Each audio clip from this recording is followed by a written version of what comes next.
Hello viewers, চলে আসলাম নতুন একটি ভিডিওতে। আজকের ভিডিওতে একটি সার্কিট নিয়ে কথা বলবো। সেই সার্কিটটি হলো এই সার্কিটটি। তো ভিডিও শুরু করার আগে বলে নেই এই সার্কিটের কাজ কি বা কী কাজে এই সার্কিটটি ব্যবহার করা হয়েছে। আমাদের অনেক ইনভার্টারে, চাইনিজ যত ইনভার্টার আছে প্রায় সব ইনভার্টারে আপনার পোলারিটি প্রোটেকশন থাকে না, ব্যাটারি রিভার্স প্রোটেকশন থাকে না। মানে হলো ব্যাটারি নেগেটিভ পজিটিভ যদি উল্টা হয়ে যায় সেক্ষেত্রে এই ইনভার্টারটি সেফ থাকবে না, নষ্ট হয়ে যাবে, মসফেট নষ্ট হয়ে যাবে, ক্যাপাসিটর নষ্ট হয়ে যাবে। কিন্তু আমরা এমন একটি ডিভাইস তৈরি করছি, এমন একটা সার্কিট তৈরি করছি যে সার্কিটটি লাগিয়ে দিলেই আপনার এই সমস্যা থেকে সমাধান হবে। যেমন আপনি যদি তখন negative positive, battery negative positive উল্টা দিয়ে দেন ভুল কারণে, ভুলবশত, সেক্ষেত্রে ইনভার্টারটি অন হবে না, নষ্ট হবে না। আবার এই সার্কিটের ভিতরে আমরা আরেকটা প্রোটেকশন সিস্টেম করে দিয়েছি, সেটা হলো ওভার ভোল্টেজ প্রোটেকশন। এই ওভার ভোল্টেজ প্রোটেকশন কাজ করবে হলো যখন এই ইনভার্টারে 15 ভোল্টেজের উপরে ইনপুট করা হবে সেক্ষেত্রে ইনভার্টারটি অফ করে দেওয়া হবে। আপনার কোনো ক্ষতি হবে না, পুরো ইনভার্টারটি শাটডাউন থাকবে।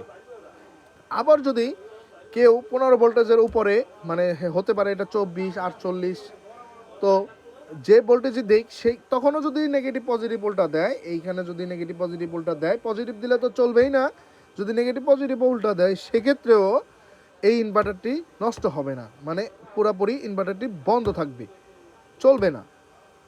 তো এই ছিল আজকের এই মূল ভিডিও। এটা আমার তৈরি করা একমাত্র ডিভাইস, এটা ফার্স্ট পিস তৈরি করে এটা চেক করা হচ্ছে।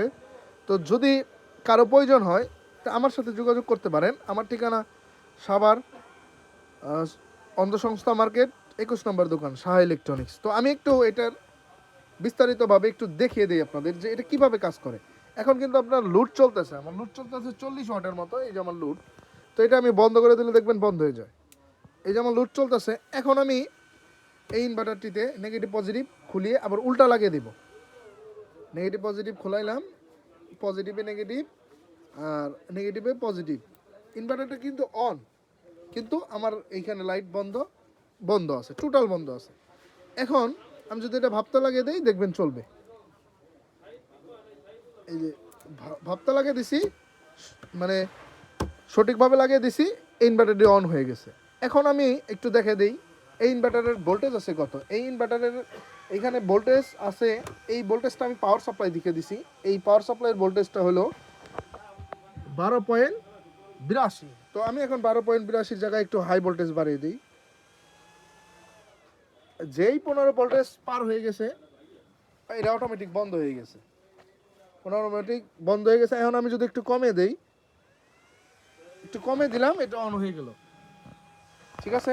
আবার মনে করেন যে যে পর্যন্ত বন্ধ হয়ে গেল, এই যে ওভার ভোল্টেজে এটা বন্ধ হয়ে গেছে। এখন ওভার ভোল্টেজ আমি যদি আবার নতুন করে লাইন দেই যে চালু হয় কি না, না, এটা কোনোভাবে চালু হচ্ছে না, ইনভার্টারটি টোটালি শাটডাউন আছে। আবার যদি আমি এটা নেগেটিভ পজিটিভ উল্টা দিয়ে দিই সেক্ষেত্রে কি হবে, আমার ইনপুট ভোল্টেজ হলো 16, তো আমি যদি ইনপুট ভোল্টেজ উল্টা দিয়ে দিই সেক্ষেত্রেও কিছু হবে না, এই যে বন্ধ আছে টোটাল।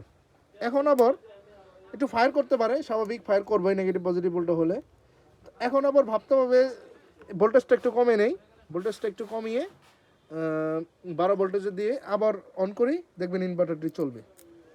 এই যে ইনভার্টারটি অন। তো যাদের এরকম প্রোটেকশন দরকার, মূলত বাংলাদেশের সকল ইনভার্টারে, প্রায় সব ইনভার্টারে এই প্রোটেকশনগুলো দেওয়া থাকে না।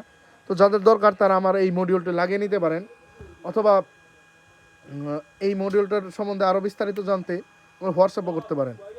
ধন্যবাদ।